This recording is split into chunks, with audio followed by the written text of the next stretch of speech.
It's been a while. Throughout most TV and most movies, you can find some form of warped logic that doesn't quite align with our version of our universe. For instance, you can have Who logic, supernatural logic, Harry Potter logic, and I imagine at least 4 forms of Holmes logic.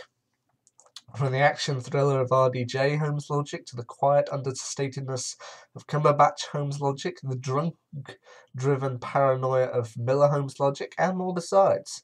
But the type of logic that always seems to drag us in the most is book logic, specifically fictional book logic, and that's what ultimately leads us to movie logic in the end. From the magic and mystery of J.K. Rowling and J.R.R. Tolkien to the super hypnotics of Dav Pilkey, most popular books all over the world have some form of magical logic, even if the books themselves aren't directly linked to the supernatural. One good example to look at, Roald Dahl logic.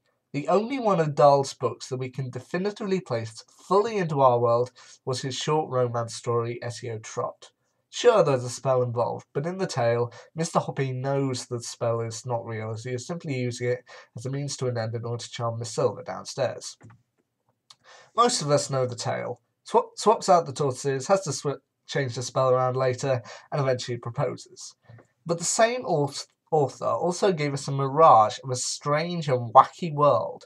A world in which a peach can grow larger than an Indiana Jones boulder, a confectioner who delights in deforming children, a girl who can curse you by giving you the finger, crocodiles and foxes smart enough to commit incredible capers in pursuit of food, standing on your head for too long causes you to shrink, mixing together shampoo, laundry detergent, olives, and animal medicines makes a strange magical potion that makes you grow. There's a country of giants right above our heads. There's a gathering of witches at a hotel every year. There's a window cleaning company operated by a giraffe, a pelican, and a monkey, and a book nerd with telekinetic abilities. Now, I'm not saying there isn't some truth in these books. In fact, most of the twits pranks on each other are not dissimilar to a lot of YouTube pranking couples these days. But some of the logic is a little overblown. For instance, we know that crocodiles and foxes are sneaky and cunning, but probably not to the level of Roald's descriptions in the stories.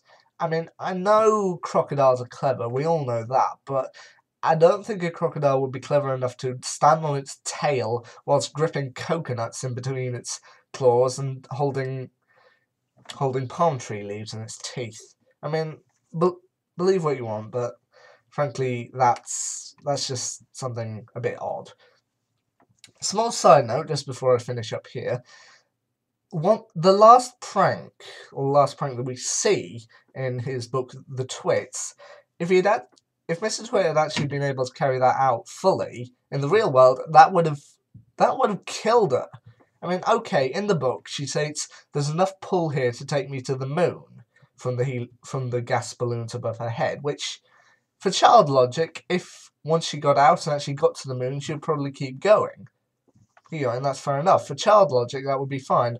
But we know that in the real world, now that we're older, we know that in the real world, once she got to kind of the heights of the upper atmosphere, the balloons would burst and she'd be on a 200-mile-an-hour collision course with the ground.